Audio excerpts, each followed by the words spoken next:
नाज़रीन, हमने आईनी तरमीम की मंजूरी के सियासी पहलुओं पे तो बात की, लेकिन अब हम इसके कानूनी पहलुओं पे बात करेंगे। और इस वक्त हमारे साथ मौजूद हैं सीनियर कानूनदान जनाब जहांगीर जदून साहब। Thank you very much Jadoon साहब, आपने वक्त दिया। सबसे पहले ये फरमाइएगा कि आईनी तरमीम मंजूर होने के बाद आम पाकिस्तानी के लिए आसानियाँ पैदा होंगी या फिर मसाइल ज़्यादा होंगे? बहुत शुक्रिया। देखें, ये तो आईनी तरमीम जब मंजूर होगी, अमेंडमेंट का नोटिफिकेशन गजट आएगा, तो उसके बाद जब उसकी इन ऑपरेशन फील्ड में आएगी तो पता चलेगा कि उससे आसानियाँ पैदा होती हैं या और मुश्किलात पैदा होती हैं। देखिए, ये अब कोर्ट का सिस्टम पहले भी कुछ सही तरह से नहीं चल रहा, और अभी भी जो तरमीम आ रही हैं उसमें मेरा ख्याल में ज़्यादा कन्फ्यूजन क्रिएट हो जाएगी।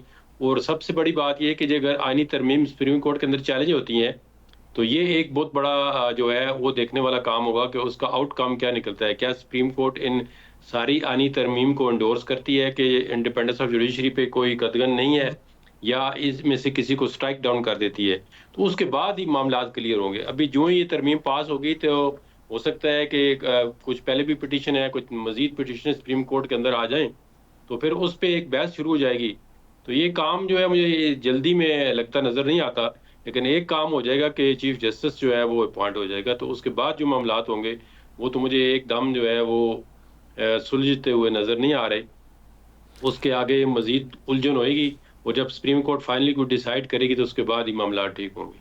जदून साहब, ये फरमाइएगा कि आपको कैसा महसूस होता है कि क्या इस आईनी तरमीम की मंजूरी के बाद कोई वकला तहरीक शुरू होने का खदशा है?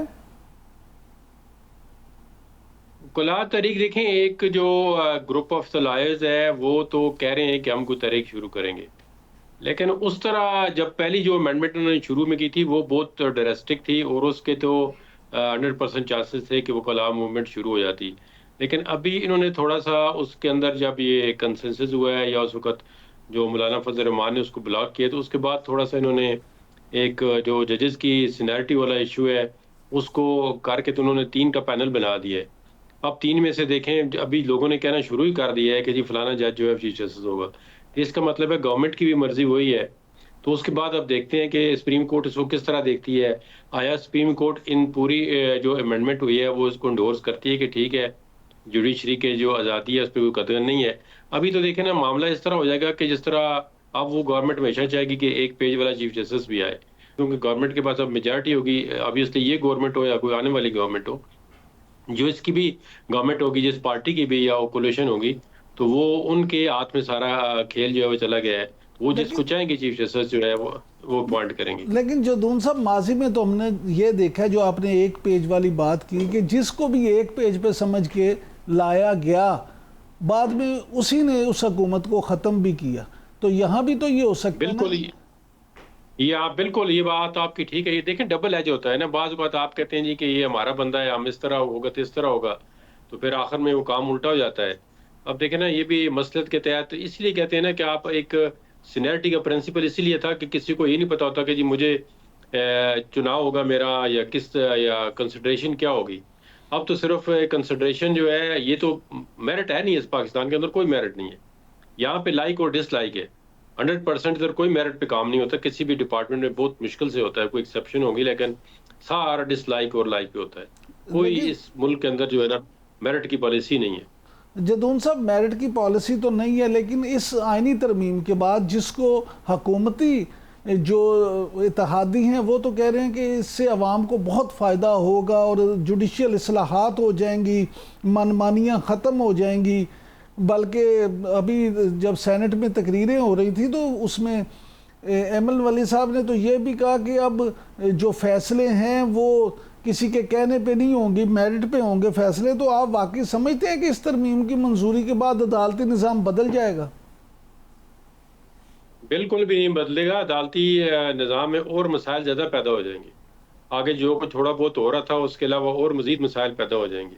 तो ये जो है ना, देखें ना, आगे आप एक तरमीम जो है इस तरह करते हैं, रात के 12 बजे सेशन हो रहा है जी, 2 बजे सेशन हो रहा है जी, बंदे उठा रहे हैं जी, इधर कर दो उधर कर दो। तो ये कोई तरीका नहीं है। आप कंसेंसस देखें ना, बिल्डअप होता है। जैसा 18th अमेंडमेंट हुई थी, उस पर बहुत बड़ा डिबेट हुआ, तकरीबन 9 महीने साल लग गया। तो उस तरह से अगर कोई रिफॉर्म्स करना चाहते हैं, आइन के अंदर तरमीम ऐसी करें कि जिसका कोई दूर सा आप एक ट्रू डेमोक्रेटिक सिस्टम लाना चाहते हैं या पार्लियामानी जो फॉर्म ऑफ द गवर्नमेंट है डेमोक्रेटिक, उसको रिफॉर्म ज़्यादा करना चाहते हैं।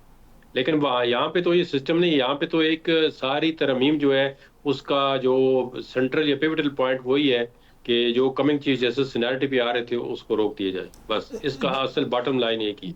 जहांगीर जदौन साहब, आपने अभी 18वीं तरमीम का जिक्र किया, तो सवाए 18वीं तरमीम के वाकई 18वीं तरमीम के वक्त 9 महीने डिस्कशन होती रही, लेकिन उसके अलावा तो जितनी भी तरमीमें आई वो अचानक इसी तरह से पता चला कि तरमीम आई है और मंजूर हो गई, आई और मंजूर हो गई है। तमाम हुकूमतों में ऐसा ही होता रहा।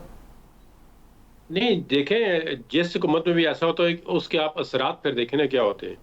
जो भी ऑर्डिनेंस आते हैं या इस तरह की तरमीम आती हैं, उनके पीछे इंटेंट जो लेजिस्लेचर की होती है वो बहुत इंपॉर्टेंट होती है किसी भी स्टैट्यूट को, किसी भी लॉ को इनेक्ट करने के लिए, कि इनका इरादा क्या है, इनकी नीयत क्या है, इनकी मंशा क्या है। तो जब आपकी नीयत जो है वो इंटेंट नहीं होगी लेजिस्लेशन की, तो मैं आपको कह देने कि ये जितनी भी तरमीम कर रहे हैं ये अल्टीमेटली सुप्रीम कोर्ट में चैलेंज होगी। अब सुप्रीम कोर्ट में देखना है कि फुल कोर्ट बनती है या लार्जर बेंच बनता है या उसकी क्या जो है सूरत हाल निकलती है अगले 1 हफ्ते 2 हफ्ते में। देखें ना 25 अक्टूबर के बाद चीज़ें बड़ी ड्रेस्टिकली चेंज हो जाएंगी पूरी। देखें सुप्रीम कोर्ट की एडमिनिस्ट्रेशन हो सकता है, जो ही नया कुछ चीफ जस्टिस आता है तो वो रजिस्ट्रार को पहले चेंज करते हैं, फिर आगे बेंचेस बनना शुरू होते हैं, फिर आगे अपने अपने लाइक डिसलाइक देखते हैं क्या ग्रुप्स हैं क्या नहीं है। तो ये तो पाकिस्तान के अंदर तो आपको पता है ना, इस तरह को 100% मिसाल तो हम यूरोप की देते हैं, अमेरिका की देते हैं, लेकिन वहाँ का और यहाँ के सिस्टम का ज़मीन आसमान का फ़र्क होता है। वहाँ पे तो कोई जज को बंदा जानने वाला नहीं होता, ना ही वो किसी से मिलते हैं। इधर तो हर बंदा ये कहता है ये मेरा जज, ये तेरा जज, ये अपना जज, ये उसका जज, इस तरह के मामलात हैं। जदून साहब, ये फरमाइएगा आखिर में कि क्या आप समझते हैं कि आईनी बेंच बनने के बाद जो दूसरे जज साहबान हैं और जो दूसरे केसेस हैं, जो आम आवाम के केसेस हैं जिनका आइन से कोई लेना देना नहीं होता, वो सिविल हों क्रिमिनल हों, उनमें वाकई आवाम को कुछ जल्दी फैसले होते दिखाई देंगे? बिल्कुल जल्दी फैसले होते हुए नहीं दिखाई देते। इस तरह निज़ाम जो है वो चलता रहेगा। वो तो फिर वही वो बल्कि जजेस की शार्टेज हो जाएगी। वो कहें जी 5 जज उधर बैठे हुए हैं, हम बाकी जज हैं। ये होगा कि अगर फुल कोर्ट नहीं बनती तो इसमें देखें ना, मैंने कहा है कि इसकी इंटरप्रिटेशन जो है सुप्रीम कोर्ट करेगी तो उसके बाद ही को पता चलेगा। हो सकता है वो पहले वाला सिस्टम ही रिवर्स कर दें, हो सकता है वो कहें जी इसके सिस्टम के अंदर ये वाली वीकनेस है, ये इसको ख़त्म करते हैं और ये वाली ठीक है। तो ये सारी तरमीम जो है आप देखें ना, जितनी भी कॉन्स्टिट्यूशनल अमेंडमेंट हुई है आइन के अंदर, वो पाके जो इम्पोर्टेंट अमेंडमेंट थी तो उनको सुप्रीम कोर्ट में चैलेंज की। इवन 18th अमेंडमेंट को भी सुप्रीम कोर्ट में चैलेंज किया गया था, 21st अमेंडमेंट को भी चैलेंज किया गया था। और जो सनसेट के साथ क्लास बनी थी ये अपने मिलिट्री कोर्ट्स वाली, उसको भी चैलेंज किया जाता रावलपिंडी वायरस यूनि केस में। Thank you very much. उसमें सुप्रीम कोर्ट ही फाइनली डिसाइड करेगी कि जानी है कौन से जानी है। Thank you very much Jahangir Jadaun साहब। तो जदौन साहब कहना है कि सुप्रीम कोर्ट ही फाइनली ये फाइनल करेगी कि इस आइनी तरमीम का क्या होगा, क्या इसके नताइज होंगे। लेकिन नाज़रीन, ये तो आपने सुनी जहांगीर जदौन साहब की राय। हमने इस हवाले से पार्लियामेंट हाउस में कुछ सियासतदानों से भी बात की जिनका ताल्लुक़ मुख्तलिफ़ जमातों से था। जमीयत उलमा इस्लाम के काम मुर्तज़ा साहब, पाकिस्तान पीपल्स पार्टी की शर्मीला फ़ारूकी साहिबा और पाकिस्तान मुस्लिम लीग नून की ज़ेब जाफ़िर साहिबा। तो वो भी आपको सुनवाते हैं कि उन्होंने क्या कहा। सर, आप क्या समझते हैं कि इस आइनी तरमीम की मंजूरी के बाद मुल्की सियासत में क्या मुस्बत तब्दीली आएगी? अगर तो ये कंसेंसस ही हुआ तो शायद कोई बेहतर हालात हो जाएं, और अगर कंसेंसस ना पैदा किया गया तो लड़ाई झगड़ा और बढ़ेगा और उसका नतीजा ख़राब होगा। मिल्ला साहब, सबसे पहले तो ये फरमाइएगा कि ये आइनी तरमीम को लेके जिस तरह से बिलावल भुट्टो जरदारी साहब एक्टिव नज़र आए हैं और जो किरदार उन्होंने अदा किया है मुल्की सियासत में, उसको आप किस तरह से देखती हैं? देखिए, मैं हमेशा चेयरमैन बिलावल भुट्टो जरदारी साहब को देखती हूँ शहीद मोहतरमा बेनज़ीर भुट्टो की अक्कासी में, कि जिस तरह बीबी साहिबा हर एक काम का बेड़ा उठाती थी तो उसको पाए तकमील तक पहुंचाती थी और वो हर चीज़ में बड़ी डिटर्मिन्ड होती थी, कमिटेड होती थी। बिलावल भुट्टो जरदारी साहब भी इसी तरीके से कमिटमेंट के साथ आगे चल रहे हैं। और आपने देखा जो अच्छी चीज़ है वो ये है कि हमने हर चीज़ डिबेट के लिए खोल दी। चेयरमैन साहब ने ना सिर्फ बार और बेंच से खिताब किया बल्कि television channel, civil society, he is engaged the entire country into this debate. जो कि एक फ़ाल जमहूरियत के अंदर होना चाहिए। ज़ैब जाफ़र साहब ये फरमाइएगा कि ये जो आइनी तरमीम है ये अगर हो जाती है तो आप क्या समझते हैं कि इस आइनी तरमीम से मुल्क को और आवाम को क्या फ़ायदा होगा? देखिए जी, हम तो कानून को स्ट्रॉन्ग करना चाह रहे हैं इस आइनी तरमीम से, और चाह रहे हैं कि जो right person at the right job हो।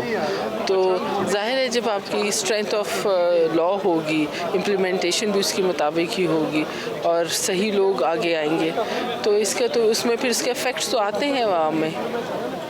लेकिन पीटीआई का तो ये इल्ज़ाम है आप पे कि आप सिर्फ एक पर्सन स्पेसिफिक करना चाहती है, right man for the right job का इशू नहीं है असल में, सिर्फ काजी साहब को एडजस्ट करने के लिए और मंसूर अली शाह साहब को चीफ जस्टिस ना बनाने के लिए ऐसा किया जा रहा है। देखिए, काजी साहब की क्रेडिबिलिटी पे, उनकी परफॉर्मेंस पे कोई नुक्ता, कोई उंगली नहीं उठा सकता।